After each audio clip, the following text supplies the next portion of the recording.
Baik, kita akan memasuki ke subbab yang kedua, yaitu tentang pesawat sederhana.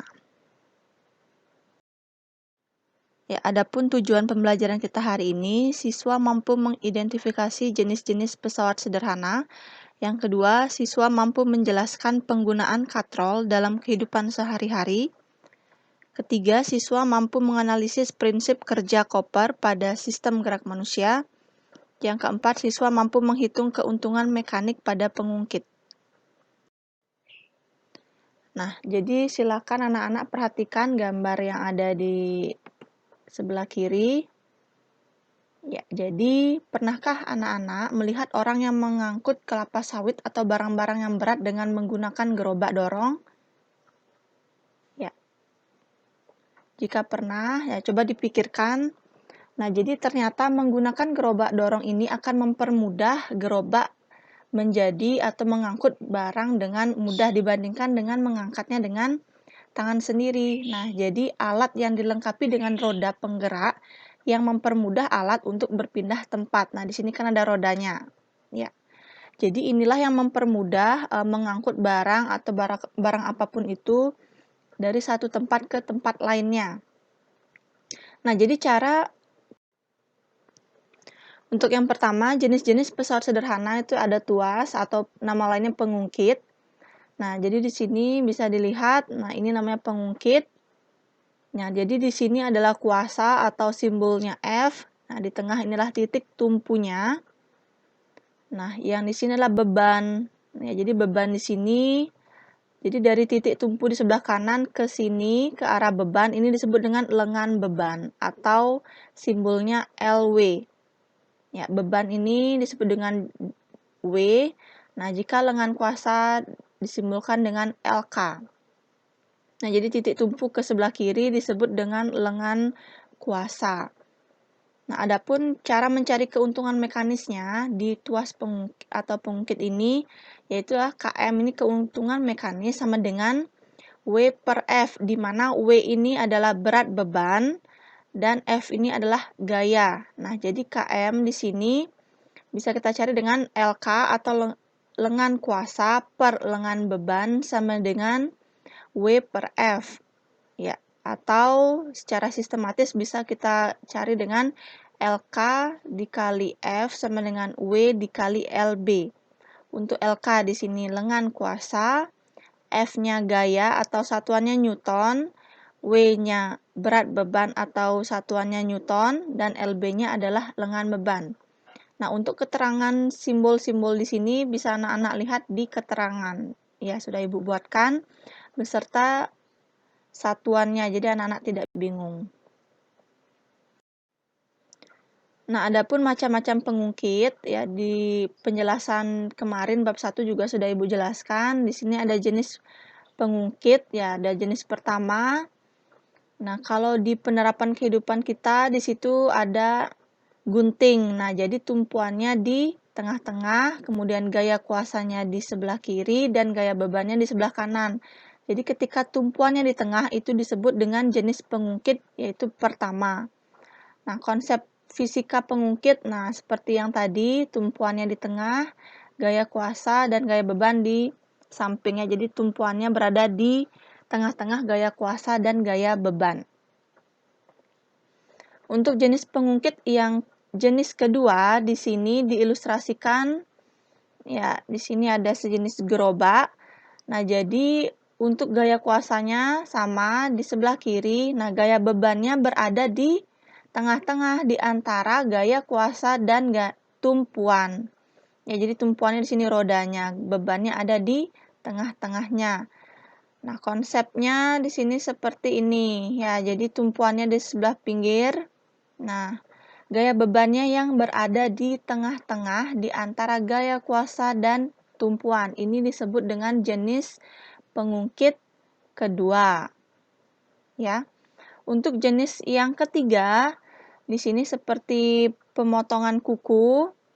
Ya, jadi tumpuannya berada di pinggir. Nah, gaya kuasanya yang berada di tengah-tengah di antara tumpuan dan gaya beban. Ya, ini konsep fisikanya. Bisa dilihat, jadi gaya kuasanya yang berada di tengah-tengah di antara gaya beban dan tumpuan. Berbeda dengan jenis kedua, jadi gaya bebannya yang berada di tengah-tengah. Nah, untuk contoh soal pengungkit, bisa anak-anak perhatikan gambar di sini. Ya, di sini ada tumpuannya, di sini ada beban, dan di sini kuasa. Nah, jadi Beni mengangkat batu menggunakan alat seperti gambar di atas. Hitunglah besar gaya kuasa dan keuntungan mekanis dari sistem itu. Ya, jadi penyelesaiannya di sini anak-anak buat dulu yang diketahuinya. Di sini yang diketahui W sama dengan 400 Newton. Lengan bebannya sebanyak ya 20 cm. Di sini namanya lengan beban. Silahkan dibuat 20 cm. Kemudian ini lengan kuasanya. Lengan kuasanya adalah 80 cm. Semuanya ditulis diketahui. Ya, seperti biasa. Kemudian anak-anak tulis yang ditanyakan apa. Nah, yang pertama ada kuasa atau simbolnya F. Dan yang kedua keuntungan mekanis ya atau KM. Nah, di sini anak tinggal menjawab, menghitung besar gaya kuasa. Nah, di sini ada rumusnya. WLB sama dengan FLK. Nah, jadi tinggal dimasukkan W-nya berapa? 400 dikali dengan 20 cm. Nah, sama dengan F-nya yang kita cari, jadi tetap ditulis F dikali LK 80 cm. Ya, tinggal dicari. Ya, F sama dengan 400 dikali 20 per 80 cm. Ya, sama dengan 100 Newton. Nah, jadi tinggal kita cari yang B, menghitung keuntungan mekanis. Ya, tinggal dimasukkan rumusnya, KM sama dengan W per F. W-nya 400 per F-nya sudah kita ketahui tadi, yaitu 100. Jadi, keuntungan mekanis dari soal ini yaitu sebanyak 4. Ya, jadi di keuntungan mekanis tidak ada satuannya ya. Ya, jadi nilai gaya kuasa dan keuntungan mekanis masing-masing sebesar 100 Newton dan 4. Ya, apakah sudah mengerti? Nah, jika ada yang kurang jelas, silakan anak-anak dicatat ya. Nanti kita diskusikan. Nah, kemudian jenis-jenis pesawat sederhana. Yang pertama ada bidang miring. Nah, jadi bidang miring merupakan bidang datar yang diletakkan miring atau membentuk sudut tertentu sehingga memudahkan gerak benda. Contohnya bidang miring seperti tangga, pisau, dan skrup. Nah, di sini ada ilustrasinya. Nah, ini disebut bidang miring. Nah, ini di sini ada sejenis barang yang akan kita naikkan atau kita turunkan. Ya, jadi semakin landai bidang miring, maka makin besar keuntungan mekanik yang diperoleh. Nah, adapun keuntungan mekanik bidang miring dirumuskan sebagai berikut. Nah, ini ya KM atau keuntungan mekanik sama dengan W per F sama dengan S per H. Nah, di sini mencari keuntungan mekanis untuk bidang miring. Nah, di sini S itu ada panjang dan H-nya yaitu tinggi dengan satuan meter ya. Nah, adapun di sini contoh soal untuk bidang miring. Nah, yang pertama, Wati mendorong meja bermasa 20 kg melewati jalan miring dengan panjang lintasan 2 meter. Nah, jika beda ketinggian letak meja sebelum dan sesudah melewati jalan miring setinggi 1 meter, gaya untuk mendorong meja itu sebesar berapa Newton? Ya, jadi kita di sini cari dulu yang diketahuinya. Di sini ada massa 20 kg. Nah, kemudian panjang itu simbolnya S yaitu 2 meter. Nah, di sini ada ketinggian bidang miring yaitu H-nya 1 meter. Jadi di sini semuanya ditulis dulu diketahuinya. Ya, apa yang ditanya? Ya, gaya simbolnya F. Jadi tinggal ditulis. Kemudian tinggal kita jawab. Yang pertama kita harus mencari W dulu, ya. Jadi cara mencari W yaitu massa dikali gravitasi. Massanya berapa? Ya, 20, kemudian dikalikan dengan gaya gravitasi yang kita sudah ketahui yaitu ada 10 atau 9,8. Ya, jadi tinggal 20 dikali 10 yaitu adalah 200 Newton. Ya, jadi kita tinggal masukkan rumusnya. Untuk mencari gaya di sini W per F sama dengan S per H. Ya, jadi W-nya sudah kita ketahui di sini yaitu 200 Newton, tinggal ditulis 200 per F. Ini yang kita tanya atau yang kita cari. Nah, sama dengan S-nya berapa? Ya, 2. Jadi tinggal dimasukkan 2 per hanya 1. Nah, jadi 200 sama dengan, nah di sini caranya mengalihkan ketika ada rumus seperti ini. Nah, jadi dikalikan silang ya. 200 dikali 1 ditaruh di sini. Jadinya 200 sama dengan, dikali disilang juga 2 dikali F. Jadi 2 kali F yaitu 2F. Ya, jadi 200 sama dengan 2F. Bagaimana cara mencari F? Ya, tinggal dipindahkan saja. 2 dipindahkan ke sebelah kiri. Jadinya ada di bawah. Karena di sini ada perkalian, dia melewati sama dengan, berarti dia pembagian. Ya, jadi 200 per 2 sama dengan F. Berapa 200 dibagi 2? Tinggal dicoret, 2 bagi 2, 1. Ya, tinggal dapat F sama dengan 100 Newton. Ya, jadi gaya untuk mendorong meja itu sebanyak 100 Newton. Ya. Nah, untuk jenis pesawat sederhana berikutnya di sini ada katrol. Nah, jadi katrol di sini dibagi menjadi 3 ya. Nah, jadi katrol adalah roda dengan sepanjang sisi beralur yang digunakan untuk menarik benda dari atas ke bawah ataupun sebaliknya. Ya, ini disebut katrol. Nah, jadi sisi beralur pada katrol digunakan untuk menempatkan tali ataupun rantai yang dapat ditarik maupun diulur. Ya, jadi katrol dibedakan menjadi 3 macam, yaitu ada katrol tetap. Nah, yang kedua ada katrol bergerak atau bebas, dan yang terakhir ada katrol majemuk atau nama lainnya ganda, bisa takal. Ya, bagaimana sifat ketiga jenis katrol tersebut? Nah, yang pertama kita akan bahas dulu katrol tetap. Nah, jadi di sini katrol tetap ini dianggap memiliki lengan kuasa yang sama panjang dengan lengan bebannya. Ya, bisa dilihat ilustrasi gambarnya.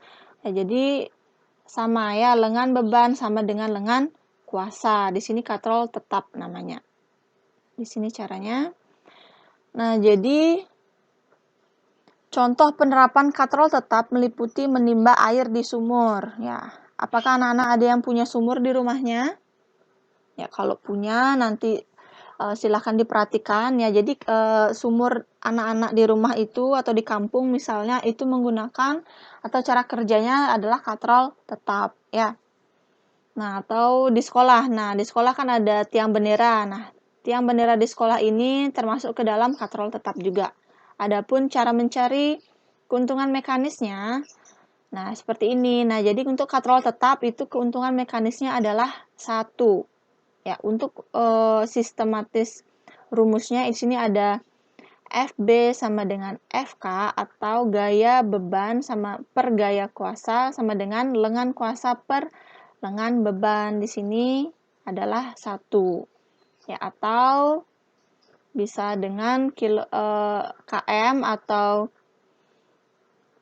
atau dengan keuntungan mekanis sama dengan W per F. W-nya adalah berat beban per F-nya ya gaya sama dengan 1. Nah, di sini sudah Ibu buatkan keterangannya.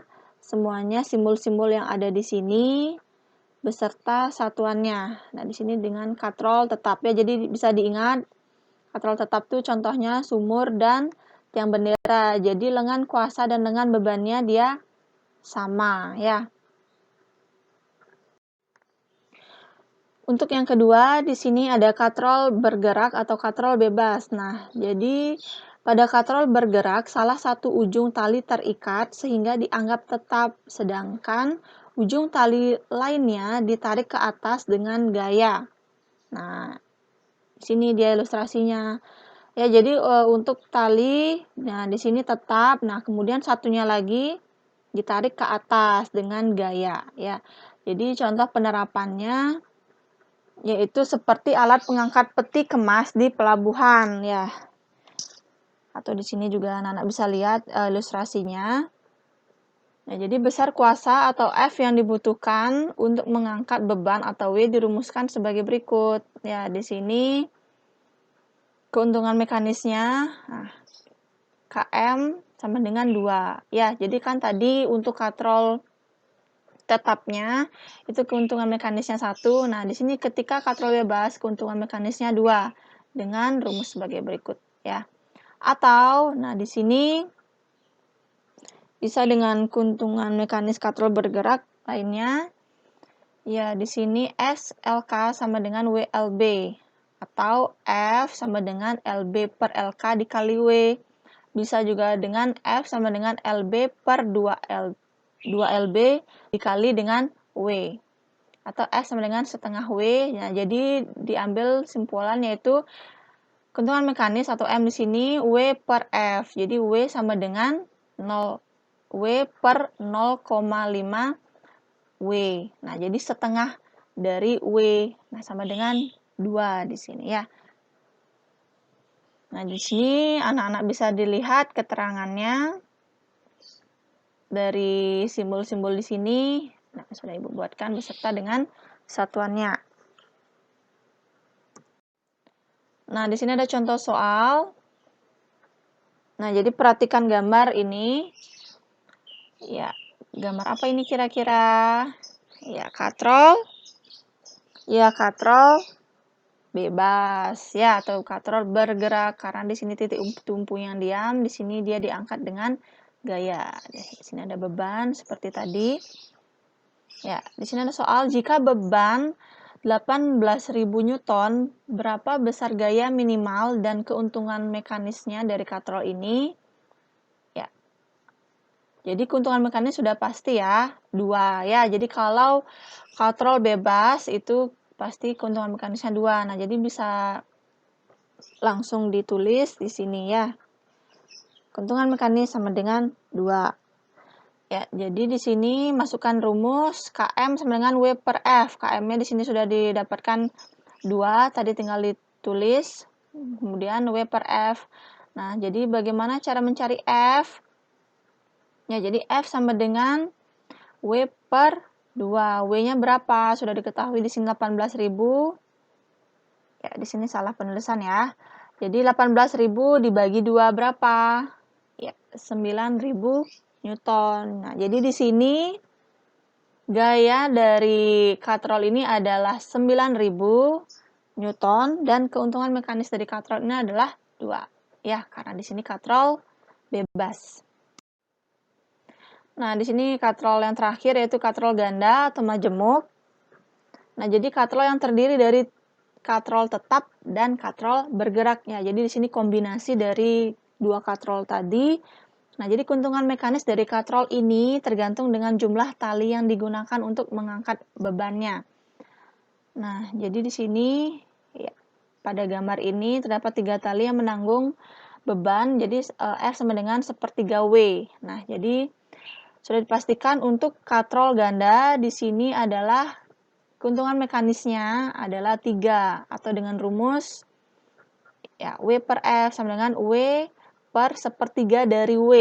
Di sini adalah 3 dicoret-coret, 3 naik ke atas ya. Jadi dapatlah keuntungan mekanisnya 3. Di sini ilustrasi untuk atau gambar katrol ganda atau katrol majemuk ya. Jadi ini gabungan dari katrol tetap dan katrol bergerak atau bebas. Ya, di sini sudah Ibu buatkan keterangan beserta satuannya. Nah, adapun contoh soalnya, yang pertama, ya, di sini memindahkan benda dengan massa 95 kg dari lantai 1 ke lantai 2 yang menggunakan katrol seperti gambar di samping. Nah, berapa gaya tarik yang diperlukan untuk memindahkan benda? Ya, berapa kira-kira di sini yang diketahui? Ya, yang diketahui ada masanya 95 kg, kemudian ada gaya gravitasi 9,8 meter per sekon kuadrat. Nah, yang ditanyakan di sini F atau gaya. Nah, tinggal dijawab di sini ya. Jadi tali yang menopang beban ada 3. Langsung bisa kita tulis keuntungan mekanisnya yaitu 3 ya. Di sini rumusnya M sama dengan W per F. Jadi untuk mencari F sama dengan W per M. Ya, di sini M ini keuntungan mekanisnya. Cara mencari W dengan rumus massa dikali gravitasi atau gaya gravitasi per keuntungan mekanis. Jadi sama dengan massanya berapa? Di sini 95. Sorry, ini kok 90 ya? Ya, jadi tinggal ditulis di sini 90. Ya, coba anak-anak cari 90 dikali 9,8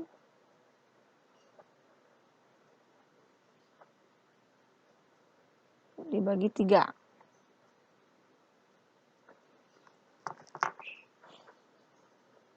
Baik, di sini ternyata 90 ya, jadi ada kesalahan. Di sini masanya adalah 90. Ya, jadi 90 dikali 9,8 dibagi 3 adalah 294 Newton. Ya, jadi gaya tarik yang diperlukan untuk menarik katrol ini adalah 294 Newton.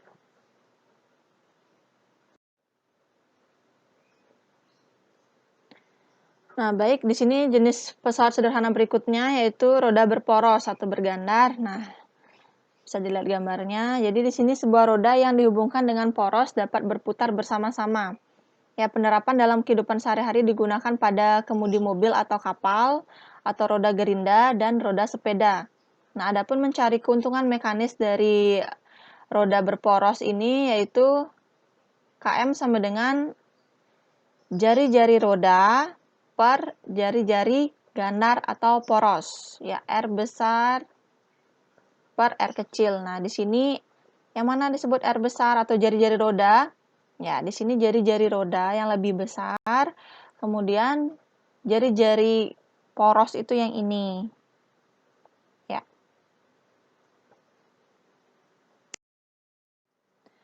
Nah, adapun contoh soalnya, yang pertama diketahui sebuah peraut pensil. Nah, jadi peraut pensil di sini juga salah satu contoh dari roda berporos. Nah, diketahui memiliki jari-jari roda itu 4 meter dan jari-jari poros yaitu 2 meter. Berapakah keuntungan mekanis dari peraut pensil tersebut? Ya, tinggal dimasukkan rumusnya. Keuntungan mekanis sama dengan R kapital per R kecil ya. Jadi R kapital ini disebut dengan jari-jari rodanya. Tinggal dimasukkan berapa jari-jari roda?